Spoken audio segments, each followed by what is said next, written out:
स्वागत है दोस्तों।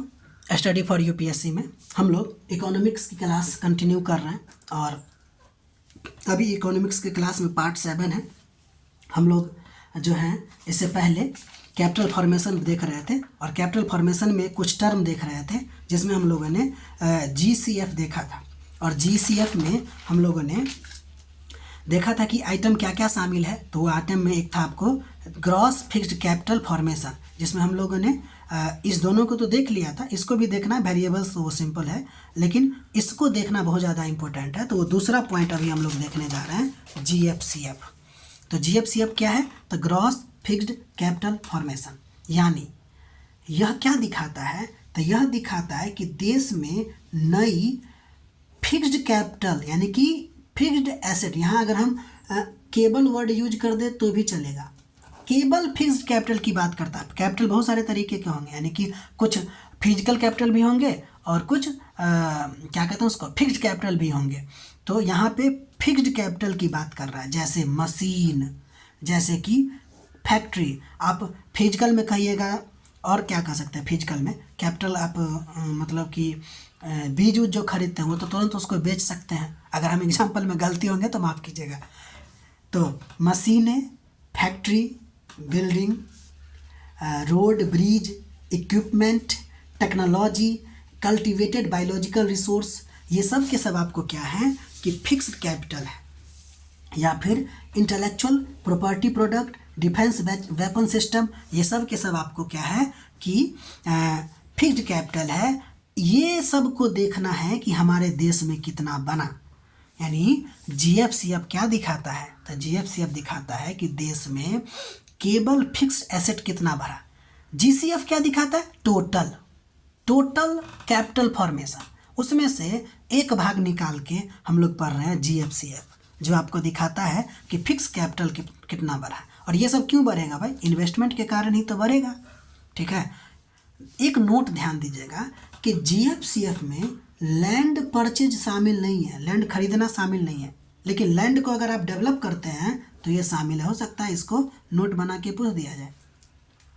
ठीक है, अब अगला नंबर, थर्ड पॉइंट चलते हैं, जिसका नाम है एनसीएफ यानी कि नेट कैपिटल फॉर्मेशन। तो ये है क्या? तो जीएफसीएफ जो अभी पढ़े हैं, ग्रॉस फिक्स्ड कैपिटल फॉर्मेशन, उसमें से डेप्रिसिएशन, जो आपको हम पहला या दूसरा पार्ट इकोनॉमी में पढ़ाए हुए हैं, फिर भी आप समझ लीजिए मूल्यह्रास को जब घटा देंगे तो वही आपका क्या कहलाएगा? Net capital formation. ठीक है, अर्थात क्या हुआ इसका मतलब? इसका मतलब ये हुआ कि एनएफसी बताएगा, एनसीएफ बताएगा, नेट कैपिटल फॉर्मेशन बताएगा कि नए पूंजी में वास्तविक बढ़त कितनी हुई, यानी कि नए पूंजी में ना कितना और ज़्यादा बढ़ा है। अगर एनसीएफ प्लस है यानी पॉजिटिव है, इसका मतलब इकोनॉमी नई प्रोडक्टिव कैपेसिटी बना रही है। अगर एनसीएफ प्लस है, पॉजिटिव है, इसका मतलब है कि इकोनॉमी जो है यानी अर्थव्यवस्था जो है वो नया प्रोडक्टिव कैपेसिटी बना रही है। अगर निगेटिव है यानी पुराना मशीन सब है जो बहुत ज़्यादा ख़राब हो गया है और ना ही हम नया खरीद रहे हैं, तो इससे माइनस हो जाएगी। ठीक है, अब सबसे इम्पोर्टेंट बात, जिसका नाम है i-core, incremental capital output ratio इसको कहते हैं। यानी इसको हिंदी में कहें तो वृद्धिमान पूंजी निर्गत अनुपात, यानी ये अनुपात है, ध्यान से समझिएगा। यह अनुपात पूंजी की उत्पादकता को बताता है। सिंपल एक वर्ड में कहा जाएगा कि आईकोर क्या है, तो यह पूंजी की उत्पादकता को बताता है। यानी आप एक ट्रैक्टर खरीदे और इससे आपको क्या क्या, मतलब कि इससे आप क्या क्या कर पा रहे हैं। अर्थात अब इसको थोड़ा सा क्रिटिकल, अब थोड़ा सा और अंदर की तरफ प्रवेश करते हैं। एक यूनिट एक्स्ट्रा आउटपुट पाने के लिए एक्स्ट्रा कैपिटल पूंजी जो लगानी पड़ती है ना, उसी को आईकोर कहते हैं। यानी कि आप एक एक्स्ट्रा आउटपुट, इसका एग्जांपल भी देंगे, पहले समझ लीजिए। एक एक्स्ट्रा आउटपुट पाने के लिए कितनी एक्स्ट्रा कैपिटल आपको लगाना पड़ रहा है। ठीक है, यानी अगर कम आईकोर होगा तो कम पूंजी से ज़्यादा उत्पादन हो जाएगा। ध्यान दीजिएगा, अगर कम आयकोर हुआ, आयकोर की मात्रा कम है, इसका मतलब है कि पूंजी कम ही लगाएं और उत्पादन ज़्यादा हुआ। सिंपल मतलब में कहे ना तो इफिशियंट नेचर बताता है पूंजी का, ये पूंजी कितना ज़्यादा उत्पादन कर लेगी। ठीक है, जैसे ट्रैक्टर कितना साल तक चलेगा और कितना हमको उत्पादन देता रहेगा, कितना दिन तक कमाई देता रहेगा। यानी आई कोर अगर कम है ना तो इकोनॉमी जो है ना वो इफिशियंट है, प्रबल इकोनॉमी है। लेकिन वही अगर आई कोर ज़्यादा है तो इसका मतलब है कि ज़्यादा पूंजी लगा रहे हैं, उत्पादन कम कर रहे हैं, यानी कि प्रोडक्टिविटी उसकी कम है। ठीक है, इसका मतलब क्या हुआ कि इकोनॉमी ना इनसफिशियंट है, कोई दिक्कत, इनसफिशियंट है।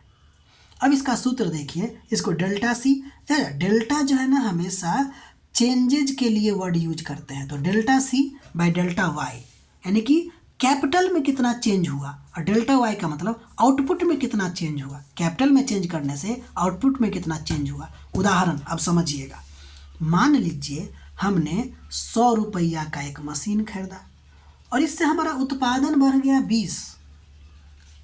ठीक है, तो आई कोर कितना हुआ आप जानते हैं, कैपिटल बाय आउटपुट। तो कैपिटल है हमारे लिए 100, आउटपुट हो गया 20, तो कर दिए 5। एक एक्स्ट्रा आउटपुट बनाने में हमको कितना लगाना पड़ रहा है पूंजी, तो 5 कैपिटल हमको लगाना पड़ रहा है। क्या हो रहा है कि 5 अगर आया तो इसका मतलब है कि एक एक्स्ट्रा आउटपुट बनाने के लिए 5 कैपिटल लगानी पड़ती है। यहाँ देखिए वही लिखे है कि एक एक्स्ट्रा कैपिटल आउटपुट पाने के लिए, ठीक है, कितना एक्स्ट्रा पूंजी लगानी पड़ी, वही तो आई कोर है।